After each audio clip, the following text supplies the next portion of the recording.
পাগল, উন্মাদ, জড়বুদ্ধি সম্পন্ন হয়ে থাকে, বা অর্থাৎ সে যদি আইনগতভাবে অক্ষম হয়, তাহলে তো হচ্ছে সে উম ওই অপারগতা উত্তীর্ণ না হওয়া পর্যন্ত মামলা দায়ের করতে পারবে না।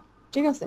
আইনগত অপারগতা বা বৈধ অপারগতা বা অক্ষমতা হচ্ছে তিনটি। সেটা হচ্ছে নাবালক, মাইনর, উন্মাদ, ইনসেন্স এবং জড়বুদ্ধি, ইডিয়ট।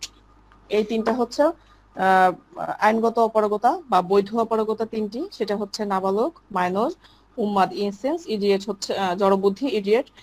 এই তিনটা কারণ হচ্ছে আইনগত অপারগতা বা লিগ্যাল ডিসাবিলিটি। লিগ্যাল ডিসাবিলিটি এই হলো তিনটা বিষয়। এই তিনটা বিষয় যদি কোনো একজন ব্যক্তি মামলা করার অধিকারী, বাট সে হচ্ছে আইনগতভাবে অপারগ হলে তার এই অক্ষমতা যতক্ষণ পর্যন্ত উত্তীর্ণ না হবে ততক্ষণ পর্যন্ত সে হচ্ছে মামলা দায়ের করতে পারবে না। আর আইনগত অপারগতা মূল মামলা এবং ডিক্রির ক্ষেত্রে কিন্তু প্রযোজ্য। আর এটা হচ্ছে 6 ধারা মূল মামলা এবং ডিক্রির ক্ষেত্রে কিন্তু প্রযোজ্য। আইনগত অপারগতা মূল মামলা এবং ডিক্রির ক্ষেত্রে প্রযোজ্য। বিষয়টা মনে রাখবেন যে আইনগত অপারগতা বা লিগ্যাল ডিসাবিলিটি মূল মামলা এবং ডিক্রির ক্ষেত্রে প্রযোজ্য। কেন প্রযোজ্য সেটা হচ্ছে 9 ধারায় এসে আমি বলবো। আর 6 ধারায় হচ্ছে আপিল, রিভিউ, রিভিশনের আবেদন ইত্যাদির ক্ষেত্রে প্রযোজ্য নয়। আর বাধা সৃষ্টি হবে কোথায়? মামলা দায়েরে এবং হচ্ছে তার ডিগ্রি পেতে। ঠিক আছে? কিন্তু আপিল, রিভিউ, রিভিশন এগুলোর ক্ষেত্রে কিন্তু হবে না, বাধা সৃষ্টি হবে না। যেমন কোনো নাবালক ব্যক্তি যদি 15 বছর বয়সে তার সম্পত্তি থেকে দখলচ্যুত হয় এবং 18 বছর বয়সে প্রাপ্তবয়স্ক বা সাবালক হলে সেক্ষেত্রে 3 বছর তামাদি মেয়াদ গণনা স্থগিত থাকবে। অর্থাৎ প্রাপ্তবয়স্ক না হওয়া পর্যন্ত ওই ব্যক্তির মামলার তামাদি স্থগিত থাকবে, কারণ হচ্ছে সে নাবালক। একজন ব্যক্তি 15 বছর বয়সে সম্পত্তি থেকে দখলচ্যুত হয়েছে, ঠিক আছে, কিন্তু সে একজন নাবালক, তাহলে 18 বছর না হওয়া পর্যন্ত তো সে মামলা করতে পারবে না। যখন 18 বছর বয়সে প্রাপ্তবয়স্ক হবে তখন সে মামলা দায়ের করতে পারবে। এছাড়া হচ্ছে ক, নাবালক থাকা অবস্থায় একটা মামলা করার অধিকারী হয়, কিন্তু নাবালক থাকা অবস্থায় সে ব্যক্তি আবার উন্মাদ হয়ে যায়। ঠিক আছে? একজন ব্যক্তি একদিকে নাবালক আছে এবং নাবালক থাকা অবস্থাতেই ওই ব্যক্তি উন্মাদ হয়ে গেল। ঠিক আছে? এখন ওই ককে শুধু নাবালকত্ব বা শুধু হচ্ছে উন্মাদ অবসান হলে হবে না, তার দুইটা অপারগতায় অবসান হতে হবে। ঠিক আছে? দুইটা অপারগতায় অবসান হলে তখন সে মামলা করতে পারবে। দেখা গেল যে ক নামক ব্যক্তিটি নাবালক থাকা অবস্থায় উন্মাদ হয়ে গেল, এখন সে সাবালক হলেও মামলা করতে পারবে না যতক্ষণ পর্যন্ত সে হচ্ছে উন্মাদ থাকবে। অসুস্থতা থেকে যতক্ষণ মুক্তি না হবে ততক্ষণ পর্যন্ত সে হচ্ছে মামলা করতে পারবে না। অর্থাৎ দুইটা যদি এই তিনটাই যদি তার মধ্যে থাকে, এই তিনটা অপারগতায় তার হচ্ছে অবসান হতে হবে, তারপরে হচ্ছে মামলা করতে পারবে। আর 6 ধারার মেয়াদকাল হচ্ছে বৈধ অপারগতা অবসানের দিন। ঠিক আছে? বৈধ অপারগতা যেদিন অপসারণ হবে তা আমাদের মেয়াদ থেকে সেদিনটা বাদ যাবে। মনে করেন যে একজন ব্যক্তির 18 বছর, আজকে 18 বছর পূর্ণ হলো, এখন আজকের দিনটা তামাদি মেয়াদ থেকে বাদ যাবে। আজকেই উম্মাদ থেকে সুস্থ হয়েছে, আজকের দিনটা বাদ যাবে, গণনার দিন এইটা। এরপর হচ্ছে 7 ধারা। 7 হচ্ছে কতিপয় বাদী বা দরখাস্তকারীর মধ্যে একজনের অপারগতা। ঠিক আছে? এতক্ষণ আমরা 6 ধারায় দেখেছি কি যে একজন বাদী যদি অপারগ হয়, এই আইনগতভাবে অপারগ হয়, একজন বাদীর কথা দেখেছি এতক্ষণ। এখন 7 ধারায় বলছে যে বাদী তো একাধিকও থাকতে পারে, সেক্ষেত্রে কি হবে সেটা বলছে 7 ধারায়। 6 ধারা বলছে একজন বাদী যদি অসুস্থ, নাবালক হয়, জড়বুদ্ধি সম্পূর্ণ হয়, সেক্ষেত্রে কি হবে সেটা আমরা 6 ধারায় দেখেছি। আর 7 ধারা হচ্ছে বাদী যখন একাধিক হবে, ঠিক আছে, তখন যদি অপারগ হয় তখন কি হবে সেটার কথা বলা আছে 7 ধারায়। কোনো মামলা দায়ের এবং ডিগ্রি জারির জন্য যদি দরখাস্ত দাখিল যৌথভাবে অধিকারী ব্যক্তির মধ্যে হয়ে থাকে, মানে যৌথভাবে বলতে একটা মামলা করার অধিকারী যৌথভাবে একটা কোনো কিছুতে যৌথ অধিকারী ব্যক্তি যখন থাকবে, মনে করেন যে 5 জন মামলা করার অধিকারী, অর্থাৎ 5 জন মিলে একটা বিজনেস শুরু করেছে। ঠিক আছে? এখন ওই 5 জনই তো মামলা করার অধিকারী ব্যক্তি, বাদী হিসাবে মামলা করতে পারে। এখন এই 5 জনের মধ্যে যদি একজন অপারগ হয়, ঠিক আছে, 5 জনের মধ্যে যদি একজন অপারগ হয়, সেক্ষেত্রে কি হবে? সেক্ষেত্রে যদি হচ্ছে ওই একজনকে বাদ দিয়ে অন্যরা দায়িত্ব সম্পাদনের যোগ্য থাকে, ঠিক আছে, দায়িত্ব সম্পাদন করার যোগ্য থাকে ওই একজনকে বাদ দিয়ে, তাহলে তারা হচ্ছে সেক্ষেত্রে তামাদি মেয়াদটা আর উত্তীর্ণ হবে না। ওই মানে তারা হচ্ছে কার্যটা সম্পূর্ণ করতে পারবে। কিন্তু যদি ওই দায়িত্ব সম্পূর্ণ করার যোগ্য না থাকে, ওই ব্যক্তিকে ছাড়া যদি মানে কোনো কাজই করা যায় না, সেক্ষেত্রে কি করবে? সেক্ষেত্রে ওই ব্যক্তির মানে অপারগতা অবসান হতে হবে, তারপরেই সে কাজটা করতে পারবে। যেমন মনে করেন 4 জন মিলে একটা যৌথ ব্যবসা শুরু করলো এবং 4 জনের মধ্যে একজন বৈধভাবে অক্ষম হলো, ঠিক আছে, সেক্ষেত্রে যদি চুক্তিপত্রে উল্লেখ থাকে যে বাকি 3 জনের সম্মতিতে কাজ করা যাবে, তাহলে তামাদি চলবে, তখন আর তামাদির মেয়াদ স্থগিত থাকবে না। ঠিক আছে। কিন্তু আর যদি উল্লেখ থাকে যে 4 জনের সম্মতিই প্রয়োজন, 4 জনের সম্মতি ছাড়া হবে না, তখন ওই ব্যক্তিকে আহ, আহ, মানে অপারগতা অবসান হতে হবে, তারপরেই হচ্ছে কার্যক্রমটা চালাইতে পারবে। অর্থাৎ এক্ষেত্রে মামলার তামাদি মেয়াদ স্থগিত থাকবে। এটাই হচ্ছে 7 ধারার বিষয়বস্তু। ধারা 8 হচ্ছে বিশেষ ব্যতিক্রম। বিশেষ ব্যতিক্রম হচ্ছে 8 ধারা। এখানে হচ্ছে তামাদি মেয়াদের বিশেষ ব্যতিক্রমটা বলছে তামাদি মেয়াদের 6 এবং 7 ধারা, ঠিক আছে, 6 এবং 7 ধারার কোনো কিছুই অগ্রক্রয়ের ক্ষেত্রে প্রযোজ্য হবে না। অগ্রক্রয় হচ্ছে কেউ যদি তার প্রপার্টি বিক্রি করে আর ওই প্রপার্টি যদি অগ্রক্রয়ের কোনো অধিকারী থেকে থাকে, অর্থাৎ একজন ব্যক্তি যখন তার সম্পত্তি বিক্রি করে, তার রিলেটিভ যারা, তারা হচ্ছে অগ্রক্রয়ের অধিকারী। হ্যাঁ, বা হচ্ছে একজন ব্যক্তির একটা জায়গা বা জমি, তার পাশের যে জায়গাটা থাকবে, পাশের যে জমিটা থাকবে, ওই ব্যক্তি হচ্ছে অগ্রক্রয়ের অধিকারী, ঠিক আছে। এখন দেখা গেল যে 6 এবং 7 ধারায় কি দেখতে পাচ্ছি? 6 ধারায় হচ্ছে একজন ব্যক্তি হয় নাবালক, না হয় উন্মাদ, না হয় জড়বুদ্ধির কারণে তার তামাদি মেয়াদ স্থগিত থাকছে। 7 ধারায়ও ওই একাধিক বাদীর মধ্যে একজন বা একাধিকজন অপারগতার কারণে স্থগিত থাকছে তামাদি মেয়াদ। কিন্তু অগ্রক্রয়ের ক্ষেত্রে এই 6 এবং 7 ধারা বাধা হবে না। কারণ একজন আমার জায়গা আমি বিক্রি করব, এখন আমার টাকার প্রয়োজন, এখন কে কবে সুস্থ হবে, কে কবে সাবালক হবে, ততদিন তো আমি বসে থাকতে পারি না। এই কারণে অগ্রক্রয়ের ক্ষেত্রে বাধা হবে না। 6 এবং 7 ধারা অগ্রক্রয়ের ক্ষেত্রে প্রযোজ্য নয়। এই জন্য অন্য অগ্রক্রয়ের ক্ষেত্রে প্রযোজ্য নয়। এবং অন্য মোকদ্দমায় বৈধ অক্ষমতার ক্ষেত্রে নির্ধারিত তামাদির সময়ের অতিরিক্ত 3 বছর সময় পাবে, ঠিক আছে। অন্য মামলার ক্ষেত্রে, মানে অগ্রক্রয়ের ক্ষেত্রে তো প্রযোজ্য হচ্ছে না, তাছাড়া অন্য মামলার ক্ষেত্রে বৈধ অক্ষমতা, যেটা বৈধ অক্ষমতা কি? নাবালক, উন্মাদ, জড়বুদ্ধি, এগুলো হচ্ছে বৈধ অক্ষমতা। এখন ওই অন্যান্য মামলার ক্ষেত্রে এই 3টি কারণ যদি থেকে থাকে অক্ষমতা, তাহলে তামাদের নির্দিষ্ট সময়ের অতিরিক্ত 3 বছর সময় পাবে। এটা হচ্ছে যে মামলার তামাদিকাল 3 বছরের বেশি, ঠিক আছে। একটা মামলার তামাদিকাল যদি 3 বছরের বেশি হয়, সেক্ষেত্রে হচ্ছে বৈধ অপারগতা অবসান হওয়ার পর যে সময় বরাদ্দ আছে সেই সময় পাবে, ঠিক আছে। মানে একটা মামলার তামাদি মেয়াদ 3 বছরের চেয়ে বেশি, এখন বৈধ অক্ষমতা অবসান বা বিলুপ্ত হওয়ার পর যে সময়টা বরাদ্দ থাকবে ওই সময়টা পাওয়া যাবে। আর যে মামলার তামাদিকাল হচ্ছে 3 বছরের চেয়ে কম, 3 বছরের চেয়ে কম, সেই মামলার হচ্ছে বৈধ অপারগতা অবসানের পর অতিরিক্ত 3 বছর সময় পাবে। মানে কোনো কথাই নাই, 3 বছর সময় পাবে। যেখানে 3 বছরের কম, সেখানে বৈধ অপারগতা অবসান যে কালেই হোক না কেন, তারপর থেকে 3 বছর সময় পাবে। আর যদি তামাদিকাল 3 বছরের বেশি থাকে কোনো মামলার, সেক্ষেত্রে হচ্ছে ওই তামাদি অপারগতা অবসানের পর যে বরাদ্দকৃত সময়, সেই সময়টা পাবে।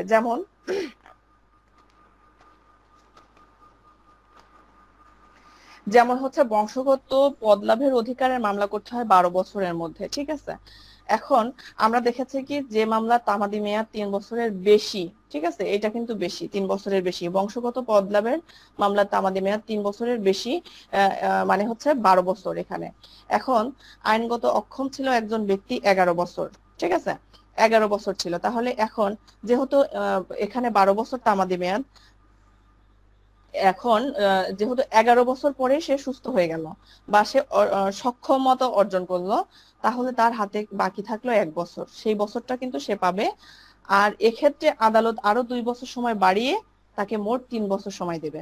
ঠিক আছে, আদালত কিন্তু তাকে আরো 3 বছর দেয়নি, কারণ এখানে তামাদি মেয়াদ এমনিতেই বেশি। এখন যে অবশিষ্ট সময়টা আছে সেই সময়টা এবং অতিরিক্ত অতিরিক্ত 2 বছর দিয়ে হচ্ছে 3 বছর সময় পেল। আর এছাড়া হচ্ছে সুনির্দিষ্ট প্রতিকার আইনের দখল পুনরুদ্ধারের মামলার তামাদি মেয়াদ হচ্ছে 6 মাস। ঠিক আছে, দখল পুনরুদ্ধারের মামলার তামাদি মেয়াদ 6 মাস। এখন একজন ব্যক্তি অসুস্থ হয়ে গেল এই 6 মাসের মধ্যে, দেখা গেল সে 7 বছর পর্যন্ত অসুস্থতায় ভুগেছে, কিন্তু তার তামাদি মেয়াদ হচ্ছে 6 মাস। ঠিক আছে, এখন এখানে বলা আছে যে 3 বছরের কম, যেই মামলার তামাদি মেয়াদ 3 বছরের কম, সেই মামলায় হচ্ছে অক্ষমতা অবসানের পর 3 বছর সময় পাবে। তো এখন এই মামলার তামাদি মেয়াদ 6 মাস, কিন্তু ওই ব্যক্তি অসুস্থ ছিল 7 বছর, তাহলে তো তার তামাদি মেয়াদ চেয়াদ আর নাই। এখন যেহেতু এইখানে সে অসুস্থতায় ভুগেছে, আইনগত অপারগ ছিল 3 বছরের কম জন্য, সে অবশ্যই হচ্ছে কি পাবে, মানে অপারগতা অবসানের পর যখন সে সুস্থ হলো তখন সে 3 বছর সময় পাবে। যেহেতু 3 বছরের কম, তো এই কারণে 3 বছর সময় পাবে। এই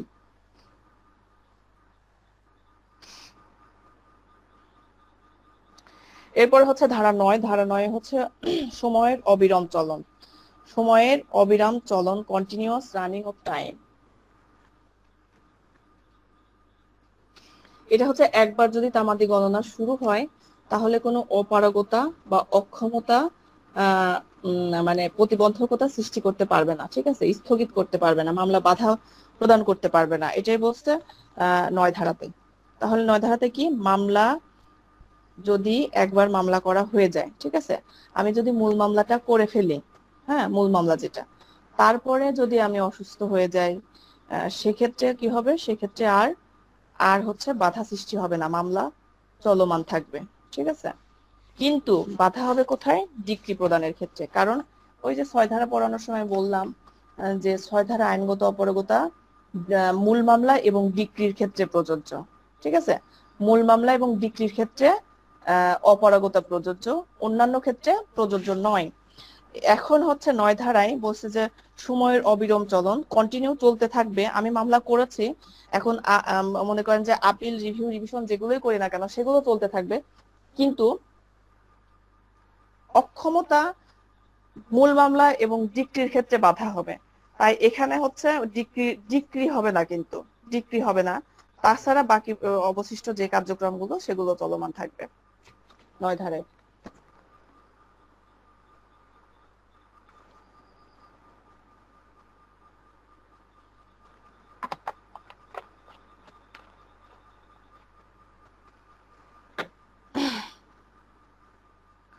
এরপরে হচ্ছে ধারা 10, প্রকাশ্য ওসি ট্রাস্টি তার প্রতিনিধির বিরুদ্ধে মামলা, suits against express trustee and their representative. এখানে হচ্ছে যে ব্যক্তি যে ব্যক্তির উপর সুনির্দিষ্ট কোনো উদ্দেশ্যে সম্পত্তি ট্রাস্ট ন্যস্ত হয়েছে বা তার বিরুদ্ধে তার আইনগত প্রতিনিধির বিরুদ্ধে মামলা করতে হলে যে কোনো সময় করা যাবে।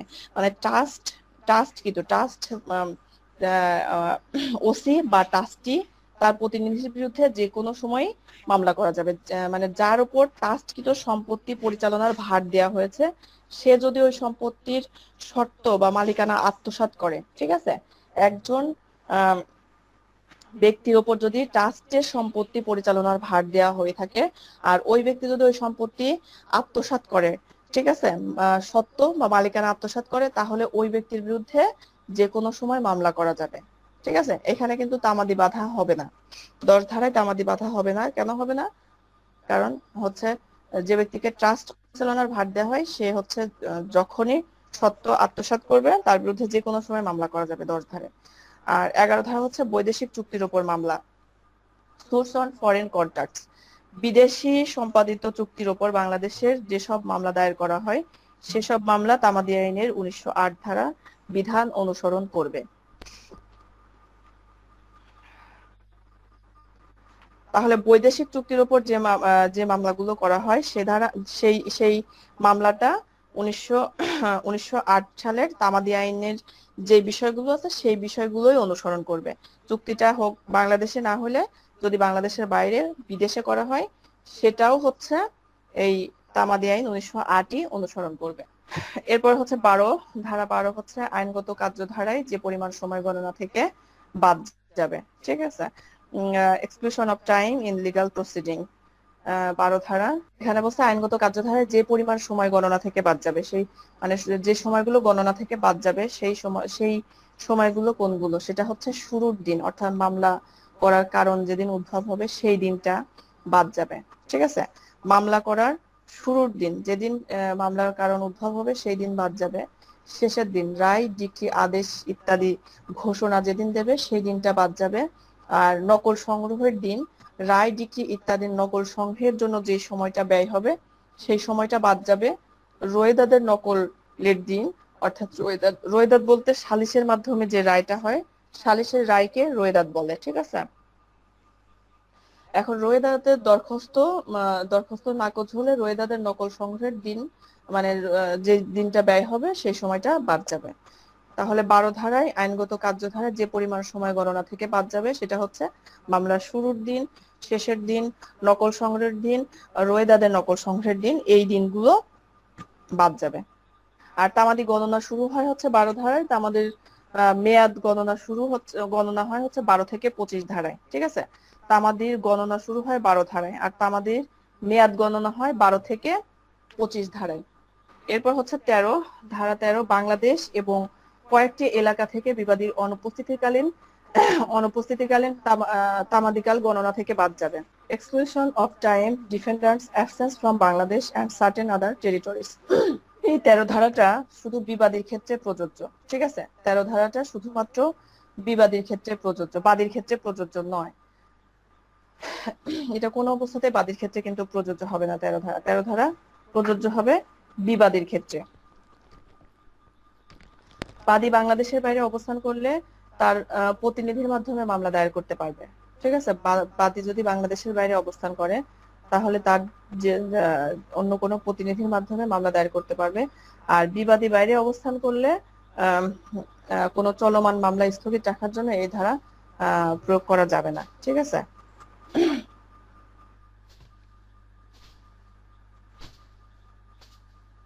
অর্থাৎ মামলা দায়েরের জন্য নির্ধারিত তামাদের মেয়াদ গণনা থেকে বাংলাদেশের বাইরে বাংলাদেশের বাইরে কিন্তু বাংলাদেশ সরকার কর্তৃক প্রশাসনিক এলাকা থেকে বিবাদীর যে অনুপস্থিতিকালীন সময় সেই সময়টা বাদ দিতে হবে। এটাই হচ্ছে 13 ধারা। বিবাদীর ক্ষেত্রে 13 ধারাটা প্রযোজ্য, বাদীর ক্ষেত্রে নয়। এরপর হচ্ছে ধারা 14 হচ্ছে এখতিয়ারবিহীন আদালতের সৎ উদ্দেশ্যে দায়ের করা মামলার কার্যধারা ব্যয়িত সময় গণনা থেকে বাদ যাবে, ঠিক আছে। এখতিয়ারবিহীন আদালতের সৎ যে সৎ উদ্দেশ্যে ভুলবশত মামলা দায়ের করলে যে অতিরিক্ত সময়টা ব্যয় হবে সেটা গণনা থেকে বাদ যাবে। ভুল করে যদি এখতিয়ারবিহীন, যে আদালতের এখতিয়ার নাই ওই আদালতে মামলা দায়ের করলে ওই যে সময়টা ব্যয় হবে সেই সময়টা বাদ যাবে। এটাই হচ্ছে 14 ধারায় বলা আছে, exclusion of time proceeding bona fide in court without jurisdiction. এটা হচ্ছে এখতিয়ারবিহীন বা ভুল আদালতে মামলা দায়েরের ফলে যে সময়টা নষ্ট হবে তা তামাদি থেকে বাদ দিতে হবে। আর এই ধারাটা হচ্ছে মূল মামলা এবং আপিলের ক্ষেত্রে প্রযোজ্য। অনেকেই বলে থাকেন যে বিলম্ব মওকুফের ধারা কোনটা, ধারা 5, ঠিক আছে। বিলম্ব মওকুফের ধারা 5। আর কোনটা 14, ঠিক আছে। 14 ধারাতেও বিলম্ব মওকুফ হয়। বিলম্ব মওকুফ হয় 14 ধারাকে অনেকে বলে থাকে মূল মামলার ক্ষেত্রে বিলম্ব মওকুফ হয়, কিন্তু শর্ত আছে, ঠিক আছে। শর্ত ছাড়া সরাসরি বিলম্ব মওকুফ হবে না 14 ধারায়। শর্ত সহ মূল মামলার বিলম্ব মওকুফ হয় হচ্ছে 14 ধারায়। সেটা কেমন? ভুল আদালতে যদি মামলা দায়ের করা হয় এবং ভুল আদালতে মামলা দায়েরের ফলে যে সময়টা নষ্ট হয় সেই সময়টাই হচ্ছে বিলম্ব মওকুফ হবে 14 ধারায়, আদারওয়াইজ নট, ঠিক আছে। আমি মামলা করেই নাই, আমি মামলার মানে কোনো প্রসিডিউরের মধ্যেই যায় নাই, সেক্ষেত্রে কিন্তু আমাকে মূল মামলার কোনো বিলম্ব মওকুফ হবে না। বিলম্ব মওকুফ হবে কখন? যখন আমি ভুল আদালতে এখতিয়ারবিহীন আদালতে ভুলবশত যদি মামলা দায়ের করে থাকি সেক্ষেত্রেই হচ্ছে মূল মামলার বিলম্ব মওকুফ হতে পারে, যে সময়টা ব্যয় হয়েছে ওইখানে। এখানে শর্ত শর্ত হচ্ছে তিনটি। একই এখতিয়ার, একই পক্ষ, একই বিচার্য বিষয় হতে হবে, ঠিক আছে? একই এখতিয়ার, একই পক্ষ, একই বিচার্য বিষয় হতে হবে। তাহলে এখানে হচ্ছে দুটি বিষয়, বিষয়বস্তু দুটি, 14 ধারার বিষয়বস্তু দুটি, মূল মামলা এবং আপিল। মূল মামলা এবং আপিলের ক্ষেত্রে যদি এই তিনটা শর্ত পূরণ করে আসি এবং আদালতকে যদি সন্তুষ্ট করাইতে পারি, তাহলে মূল মামলা এবং আপিলের ক্ষেত্রে বিলম্ব মওকুফ হতে পারে 14 ধারায়। আসলে এটা বিলম্ব মওকুফ হবে না, মানে মামলা দায়ের করা হয়েছে কিন্তু ভুল আদালতে করা হয়েছে আর কি, এটাই। আচ্ছা, এরপর হচ্ছে 15 ধারায় আদালতের কার্যব্যবস্থায় স্থগিত বা নিষেধাজ্ঞা থাকলে ওই সময়কাল বাদ যাবে। এখন মামলা দায়ের বা ডিক্রি জারির দরখাস্ত বা কোন জারির দরখাস্তে যদি নিষেধাজ্ঞা থাকে, ঠিক আছে, নিষেধাজ্ঞার আদেশ দ্বারা যদি স্থগিত করা হয়ে থাকে, তাহলে ওই নির্ধারিত তামাদের গণনার সময় থেকে নিষেধাজ্ঞা বা আদেশ বলবৎ ছিল ততদিন পর্যন্ত বাদ যাবে। মানে একটা মানে মামলা বা ডিগ্রি জারির জন্য যদি নিষেধাজ্ঞা থাকে, স্থগিত আদেশ থাকে, সেক্ষেত্রে যে সময়টা পর্যন্ত নিষেধাজ্ঞা ছিল ওই সময়টা হচ্ছে তামাদের মেয়াদ থেকে বাদ যাবে। এটাই হচ্ছে 15 ধারা।